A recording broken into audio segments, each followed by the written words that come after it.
পর্দা নামল Caribbean premier league বা সিপিএল এর 2024 আসরের। ডিফেন্ডিং চ্যাম্পিয়ন গায়ানা আমাজন ওয়ারিয়র্সকে হারিয়ে প্রথমবারের মতো শিরোপার স্বাদ পেল সেন্ট লুসিয়া কিংস। এর আগে দুইবার ফাইনাল খেললেও তা জেতা হয়নি সেন্ট লুসিয়ার। ফাইনালে কিংসরা ম্যাচ জিতে 6 উইকেটে, হাতে 11 বল রেখে, আর ব্যাট হাতে 31 বলে 48 রানের ইনিংস খেলে অপরাজিত থাকেন American top order batter Aaron Jones. Qualifier একেও গায়ানাকে হারিয়েছিল সেন্ট লুসিয়া, কিন্তু সেই ম্যাচে দলে জায়গা পাননি জোন্স। পুরো টুর্নামেন্টে এই ব্যাটার ব্যাট করার সুযোগ পেয়েছেন মাত্র 2 বার, যার একটিতে আউট হয়েছেন 1 রান করে, আরেকটি ম্যাচে করেন অপরাজিত 8। আগের ম্যাচগুলোতে এমন পারফরমেন্স করা জোন্সকে ফাইনালে স্কোয়াডে দেখে অবাক হয়েছিলেন অনেকেই, কিন্তু সেই জোন্সের ব্যাটে ভর করেই ফাইনালটা খুব সহজেই জিতে যায় সেন্ট লুসিয়া কিংস। কিন্তু হঠাৎই কেন উইনিং একাদশ ভেঙে জোহান জেরেমিয়াকে বসিয়ে অ্যারন জোন্সকে খেলানো হলো? এর উত্তর দিয়েছেন সেন্ট লুসিয়া কিংসের প্রধান কোচ, সাবেক ক্যারিবিয়ান অধিনায়ক ড্যারেন সামি।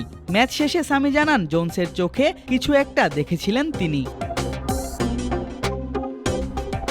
5 দিন আগে অ্যারন জোন্স আমাকে বলেছিল সে আমাকে ফাইনাল ম্যাচ জেতাবে। আমরা ফাইনালের আগে দলে একটাই পরিবর্তন এনেছি শুধু, কারণ যখন আমি তার চোখে তাকিয়েছিলাম আমি সেই আত্মবিশ্বাস তার চোখে দেখেছিলাম। বেশি পাকা টমেটো আর সিক্রেট রেসিপির কম্বিনেশনে তৈরি প্রাউন সসের বস।